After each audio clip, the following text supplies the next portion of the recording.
হয়, আজি আমাৰ BTR প্ৰধান প্ৰমোদ বড়ো ডাঙৰীয়া তেখেত আহিব লাগিছিলে, কিন্তু তেখেতে অলপ অসুবিধাৰ কাৰণে আহিব নোৱাৰিলে। কিন্তু মোক মানে ইয়ালৈ পঠিয়াই দিছে আৰু মোৰ লগতে আমাৰ BTR চৰকাৰৰ আমাৰ লিগেল এডভাইজাৰ তেখেত শব্দৰাম ৰাভা ডাঙৰীয়া, আমি দুয়োক ইয়ালৈ পঠিয়াই দিছে।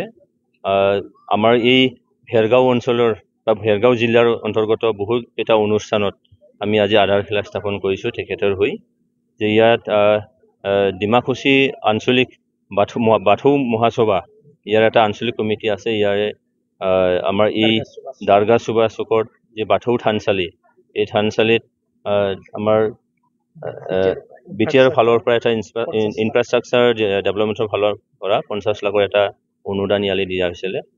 ইয়াত আমি লাইকোঠা আমি স্থাপন কৰিলোঁ।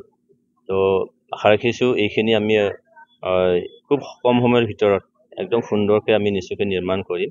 কাৰণ BTR প্ৰধান প্ৰমোদ বড়ো ডাঙৰীয়া আমাৰ এই অঞ্চলত বসবাস কৰা 26টা জনগোষ্ঠী 35 লাখ জনসাধাৰণ লৈ তেখেতে একদম মানে সজাগ যে আমাৰ ধৰ্মীয় ৰীতি নীতি অনুষ্ঠান প্ৰতিষ্ঠান বা মন্দিৰ তেনেকৈ থানচালিবোৰ আছে, গীৰ্জাবোৰ আছে, মছজিদবোৰ আছে, ঈদগাহবোৰ আছে, এইটো নতুনকৈ মানে নিৰ্মাণ কৰি যাক আমি ঈশ্বৰ ভগৱান আল্লাহ হিচাপে আমি মানো, তাৰ তেখেতসকলৰ যিখিনি স্থান, সেই স্থানটো যাতে সুন্দৰকৈ নিৰ্মাণ কৰি সেই ভগৱান বা তেনেকৈ ঈশ্বৰ আল্লাহ যাতে আমাক বৰদান কৰিব পাৰে, বা আমাৰ এই অঞ্চলত বসবাস কৰা ৰাইজে যাতে তাত আহি তেখেতসকলৰ পাৰিবাৰিক সামাজিক সমস্যাখিনি দূৰ কৰাত যাতে আমাৰ আৰাধ্য পূজনীয় মানে ওপৰৱালাৰ ওচৰত মানে আমি প্ৰাৰ্থনা জনাব পাৰোঁ, তাৰ কাৰণে সেই প্ৰচেষ্টা লৈছে।